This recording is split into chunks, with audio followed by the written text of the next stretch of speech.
Selamat datang di video terbaru saya. Video ini merupakan bagian dari video series yang berdiskusi soal berbagai teknologi seputar blockchain dan aset kripto. Video ini diproduksi bekerjasama dengan Akademi Kripto. Nah, seperti biasa sebelum masuk ke materi, kita akan membaca dan membahas dulu halaman disclaimer.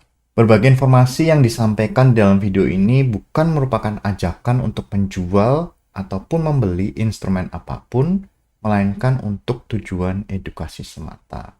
Termasuk ketika ada penyebutan nama merek, nama produk, nama aset, itu bukan berarti endorsement terhadap produk-produk tersebut. Nah, apa yang kita bahas kali ini, BFT versus Nakamoto Consensus. Nah, kita lihat ada nama Satoshi Nakamoto di sini. Ide kunci dari video kali ini, kita akan mengoverview, melihat secara garis besar ya apa itu BFT dan Nakamoto Consensus. Kemudian berikutnya kita akan membandingkan di antara dua metode konsensus ini. Kemudian ada beberapa topik lain yang akan mengikuti. Nah, pertama-tama kita akan membahas dulu apa itu konsensus. Konsensus pada intinya adalah persetujuan atau agreement di antara network nodes. Gitu ya. Jadi kalau kita bicara soal konsensus di dalam komponen blockchain atau di dalam jaringan blockchain, itu bukan soal seperti konsensus atau seperti diskusi di yang biasanya kita tahu gitu ya. Karena kan kalau komputer kan tidak bisa dalam artian bicara atau mengemukakan pendapat ya, seperti di arisan-arisan atau di rapat RT gitu ya. Jadi agreement mereka itu berupa protokol gitu ya. Jadi mereka harus dengan satu dan lain cara gitu, dengan mekanisme tertentu setuju atau mengambil keputusan berdasarkan persetujuan. Persetujuannya caranya macam-macam. Cara untuk mencapai persetujuan inilah akan disebut dengan konsensus.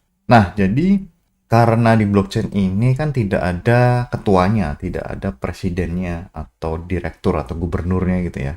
Jadi semua itu harus dijalankan sesuai dengan persetujuan mayoritas gitu ya. Jadi mudahnya adalah bagaimana mereka melakukan voting di antara node-node yang berkedudukan sejajar gitu ya. Jadi tidak ada kepala, tidak ada ketua, tidak ada anggota. Ya meskipun nanti kalau di kenyataannya memang ada metode konsensus yang ada leadernya gitu ya. Itu ada. Tapi leader ini memang perannya sangat terbatas. Dia tidak bisa serta-merta mengambil keputusan atas dasar atau atas dasar anggotanya gitu ya. Jadi mengambil keputusan sendiri itu tidak bisa. Jadi memang ada leadernya untuk konsensus tertentu, tapi perannya terbatas.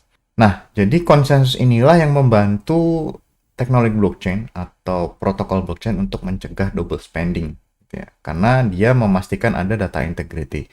Mereka ini, para node ini setuju bahwa ada source of truth atau data yang dianggap sebagai kebenaran. Kemudian kalau ada data lain yang kontras atau yang berseberangan, itu harus ditolak. Nah, seperti itu.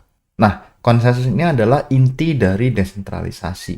Gitu ya. Tanpa adanya konsensus yang baik, desentralisasi juga sulit dicapai. Gitu. Misalnya konsensusnya terlalu berat, terlalu memakan waktu, itu desentralisasi pasti akan buyar, gitu ya, sulit dicapai. Nah, yang pertama kita akan diskusi atau bicara soal BFT atau Byzantine Fault Tolerance. Nah, ini merupakan satu konsensus yang punya kapasitas untuk menangani faulty atau malicious nodes. Jadi Byzantine Fault Tolerance, jadi toleran terhadap fault, gitu ya. Jadi kalau yang dimaksud dengan Byzantine itu adalah node yang tidak mati gitu ya. Jadi komputernya itu tidak mati tetapi outputnya salah gitu.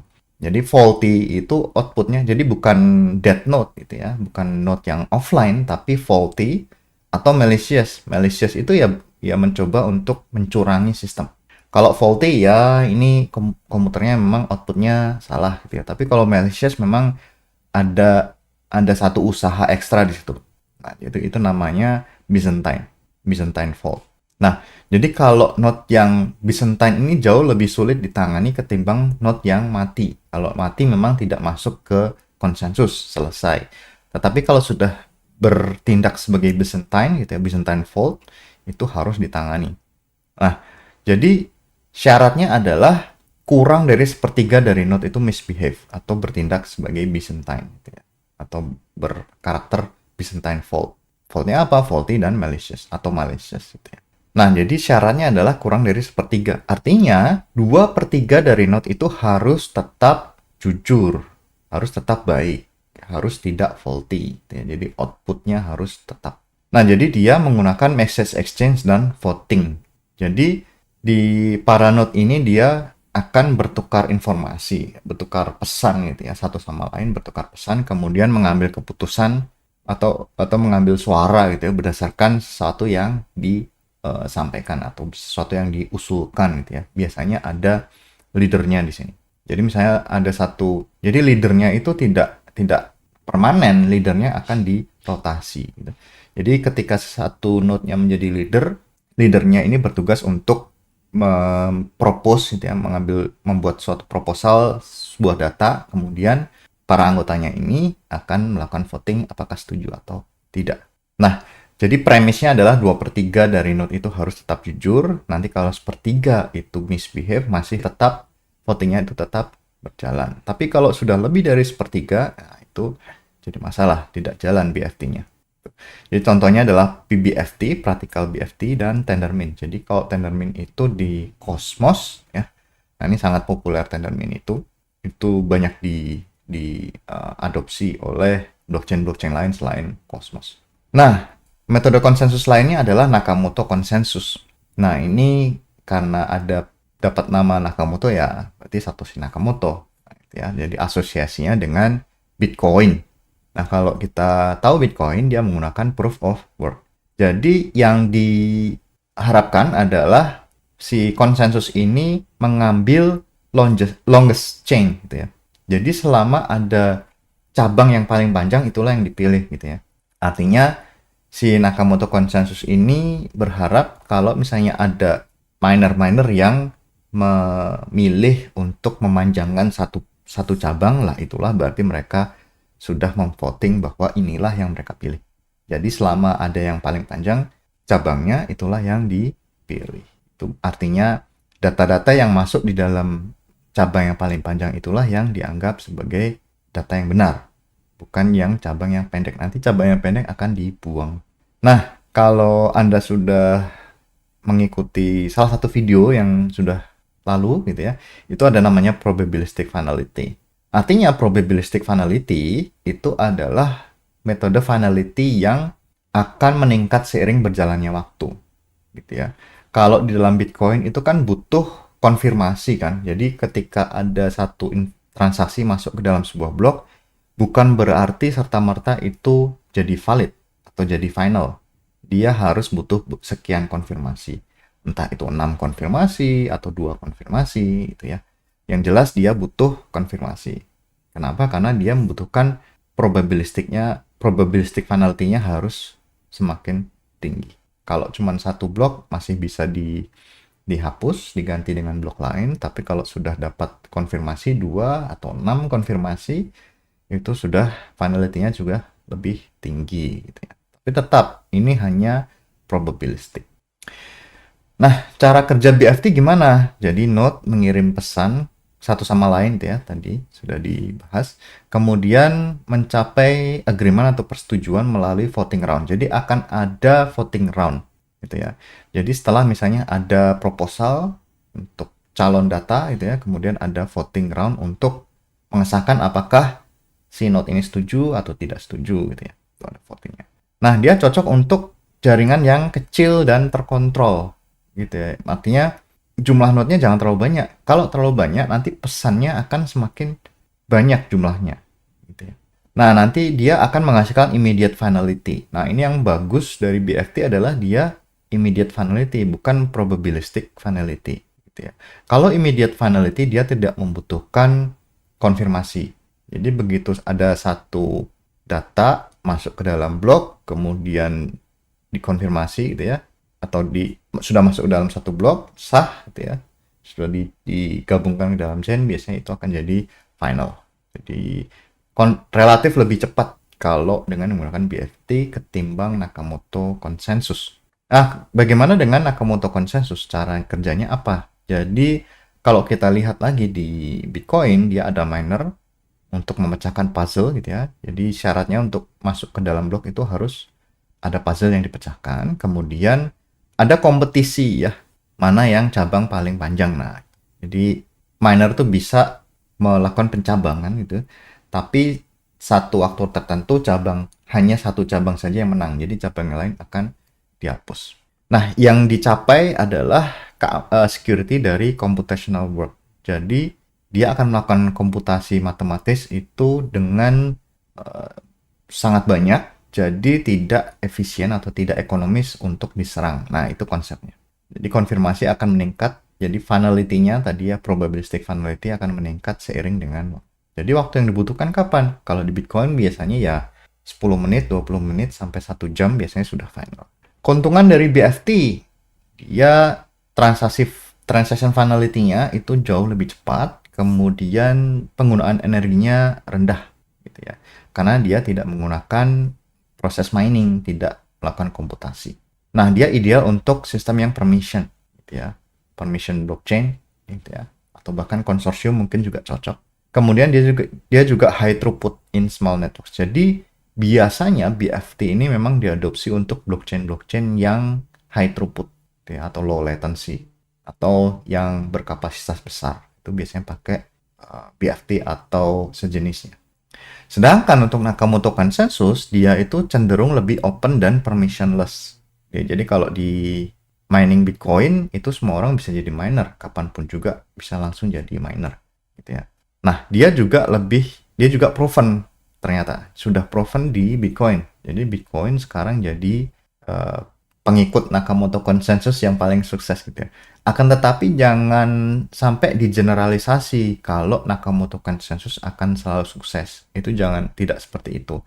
Memang banyak chain-chain yang kecil itu menggunakan Nakamoto Consensus, tetapi di satu waktu di masa lalu mereka diserang gitu ya. Kenapa? Karena ternyata mining power-nya tidak terlalu kuat, jadi orang itu ekonomis untuk melakukan serangan gitu ya. Misalnya double spending. Jadi harus diperhatikan dengan benar apakah satu blockchain yang menggunakan Nakamoto Consensus ini punya tingkat keamanan yang baik. Nah, jadi kalau di Bitcoin sudah robust ya security-nya against attacks. Jadi kalau mau diserang dalam hal konsensusnya di Bitcoin itu juga sudah tidak ekonomis. Jadi hampir mustahil diserang. Memang bisa, mungkin ada peluang, tapi sudah tidak ekonomis. Nah, keuntungan dari Nakamoto Consensus juga dia mengencourage global participation. Jadi semua orang di seluruh dunia selama punya komputer dan punya internet itu bisa berpartisipasi. Regardless apakah dia dapat profit atau tidak, nah itu urusan lain. Yang jelas dia bisa partisipasi. Nah, ini ada trade-off-nya antara BFT dan Nakamoto Consensus. Kalau BFT itu cepat, efisien, tapi skalabilitasnya terbatas. Gitu ya. Kemudian baik untuk trusted group yang terbatas juga trusted. Kalau Nakamoto Consensus gimana? Dia jauh lebih decentralized gitu ya. Tapi finality-nya lambat, sekian menit sampai 1 jam misalnya. Juga biayanya lebih tinggi dalam hal konsumsi energi. Use case-nya untuk BFT, enterprise dan konsorsium tadi sudah disampaikan, supply chain management, jadi harus cepat gitu ya, terlebih untuk perusahaan-perusahaan dengan kapasitas produksi yang tinggi gitu ya. Enterprise, kemudian private financial network, jaringan privat gitu ya. Kemudian yang jelas semua aplikasi yang butuh fast finality, yang tidak perlu orang menunggu sampai sekian menit atau sekian jam, nah itu biasanya lebih baik menggunakan BFT ketimbang Nakamoto Consensus.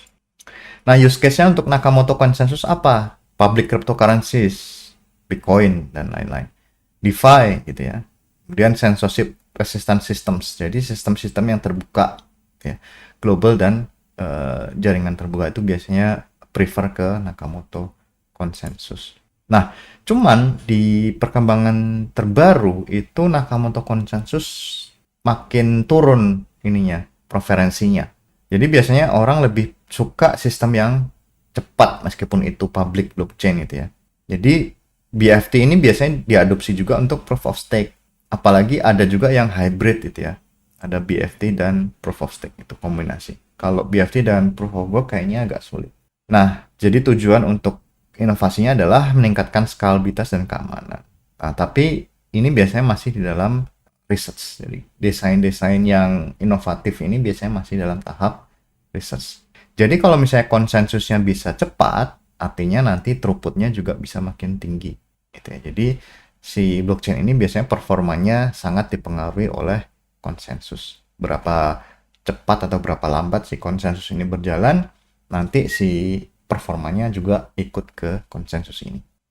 Nah, summary dan takeaway-nya, jadi konsensus itu mengamankan jaringan blockchain, kemudian BFT itu menawarkan kecepatan dan finality, immediate finality atau finality yang instan, ya, atau hampir instan.